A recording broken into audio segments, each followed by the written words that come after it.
আজ আমরা চিনোয়া আচেবের লেখা বিখ্যাত উপন্যাস থিংস ফল অ্যাপার্ট এর দুনিয়ায় ডুব দেব।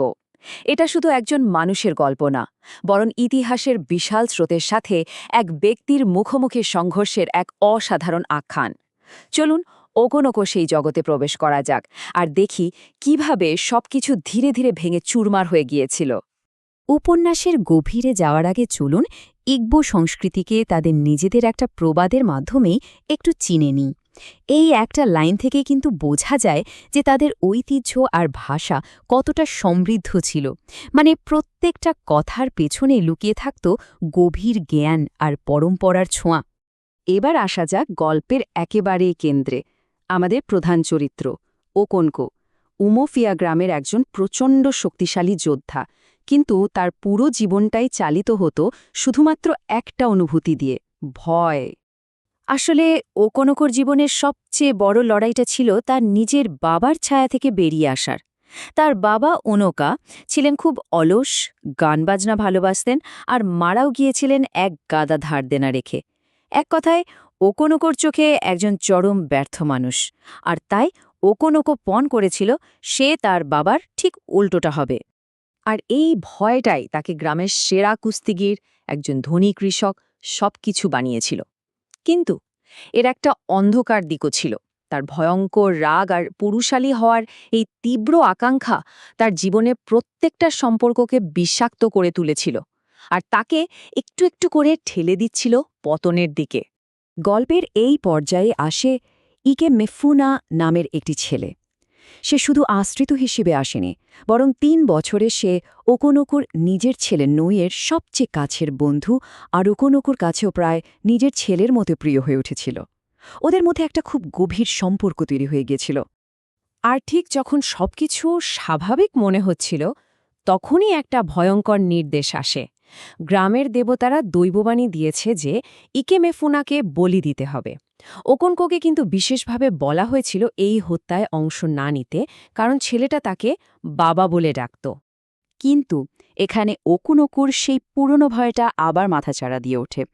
লোকে যদি তাকে দুর্বল ভাবে, এই একটা আশঙ্কায় সে তার সমস্ত স্নেহ, সমস্ত পিতৃত্বকে বিসর্জন দিয়ে নিজের হাতেই ইকেমেফোনাকে শেষ আঘাতটা করে। এই একটা কাজ তাকে সারা জীবনের জন্য একটা অপরাধবোধে ভোগায়, আর এখান থেকেই তার আসল পতন শুরু হয়। ওকোনোকোর এই ব্যক্তিগত ট্র্যাজেডির পাশাপাশি ইগ্বো সংস্কৃতির ভেতরেও কিন্তু কিছু জটিল দিক ছিল, যেমন ভাগ্য বা চি এর ধারণা। এই ধারণাটাই ওকোনোকোর পতনের মঞ্চটা তৈরি করে দিয়েছিল। ইগবোরা বিশ্বাস করত যে প্রত্যেক মানুষের একজন ব্যক্তিগত ঈশ্বর বা চি থাকে। ওকোনোকোর বিশ্বাসটা ছিল আরও জোরালো। সে মনে করত একজন মানুষ তার ইচ্ছাশক্তি আর কঠোর পরিশ্রম দিয়ে নিজের ভাগ্য অর্থাৎ নিজের চিকে নিয়ন্ত্রণ করতে পারে। সে প্রায়ই বলত, যখন একজন মানুষ হ্যাঁ বলে, তার চিও হ্যাঁ বলে।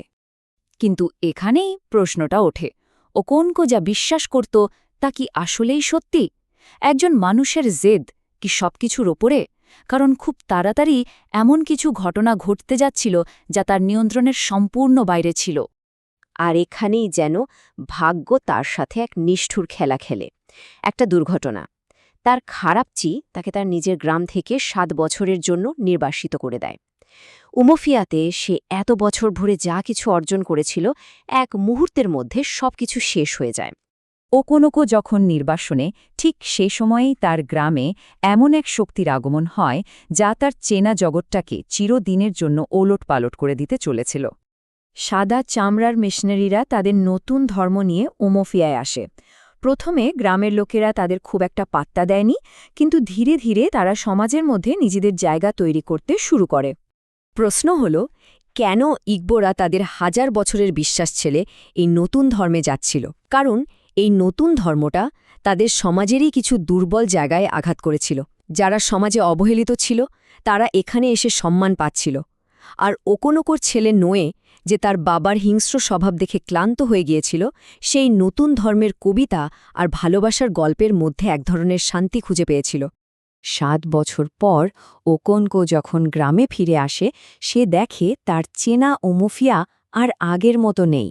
গ্রামটা এমনভাবে বদলে গেছে যে সে তা মেনেই নিতেই পারছিল না। আর ঠিক এখান থেকেই শুরু হয় চূড়ান্ত সংঘাত। সংঘাতটা ধাপে ধাপে বাড়তে থাকে। প্রথমে একজন ধর্মান্তরিত ব্যক্তি ইগবোদের পবিত্র এক প্রথা ভেঙে দেয়। এর প্রতিশোধ হিসেবে গ্রামবাসীরা গির্জা পুড়িয়ে দেয়। আর এই সুযোগে ব্রিটিশ সরকার গ্রামের নেতাদের ধরে নিয়ে গিয়ে বন্দি করে এবং তাদের চরমভাবে অপমান করে।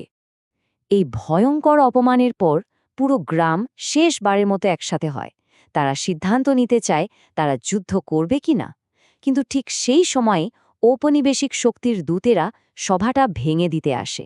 এটাই ছিল তাদের শেষ প্রতিরোধ করার সুযোগ। ওকোনোকোর সারা জীবনের জমে থাকার রাগ, হতাশা আর ভয় যেন একসাথে বিস্ফোরিত হয়। সে আর এক মুহূর্ত অপেক্ষা করে না। নিজের তলোয়ার বের করে সে একজন দূতের মাথা কেটে ফেলে। সে ভেবেছিল এইবার তার পুরো গ্রাম তার পাশে এসে দাঁড়াবে, যুদ্ধ শুরু করবে। কিন্তু যখন সে পেছনে তাকায় সে দেখে শুধু নিস্তব্ধতা, কেউ তার পাশে নেই। সেই এক মুহূর্তে ওকোনকো বুঝতে পারে সে একদম একা। তার লোকেরা বদলে গেছে। যে সমাজের জন্য সে এত লড়াই করছিল সেই সমাজটাই আর আগের মতো নেই। উপন্যাসের নামটা যেন সত্যি হয়ে গেল, থিংস ফল অ্যাপার্ট, সব কিছু ভেঙে পড়েছে। উপন্যাসের শেষটা সম্ভবত সবচেয়ে শক্তিশালী আর মর্মান্তিক। এখানে আমরা দেখি কিভাবে ওকোনোকোর পুরো জীবনের গল্পটাকেই ইতিহাস থেকে মুছে ফেলার চেষ্টা করা হয়। একদম একা হয়ে গিয়ে ও কুনকো আত্মহত্যা করে, যা কিনা ইগবো সংস্কৃতিতে একটা ভয়ঙ্কর পাপ। তার ট্র্যাজেডিটা এতটাই গভীর যে মৃত্যুর পর তার নিজের গ্রামের লোকেরাই তার দেহ স্পর্শ করতে পারে না। আর উপন্যাসের শেষ লাইনটা শিউরে ওঠার মতো। যে ডিস্ট্রিক্ট কমিশনার এই সব কিছুর পেছনে দায়ী, সে ওকোনকোর জীবন, তার সংগ্রাম, তার সংস্কৃতি, এই সব কিছুকে নিয়ে একটা বই লেখার পরিকল্পনা করে। আর বইটার একটা অধ্যায়ে হয়তো ওকোনকোর কথা থাকবে। বইটার নাম হবে লোয়ার নাইজারের আদিম উপজাতিদের দমন। এই উপন্যাস আমাদের সবার সামনে একটা খুব সহজ কিন্তু খুব গভীর প্রশ্ন রেখে যায়। ইতিহাসটা আসলে কারা লেখে? যারা জেতে তারা, নাকি যারা হেরে যায় তাদেরও কোনো গল্প থাকে? ওকোনোকোর গল্পটা আমাদের বারবার মনে করিয়ে দেয় ক্ষমতার কলমের তলায় কত শত গল্প এভাবেই হারিয়ে যায়।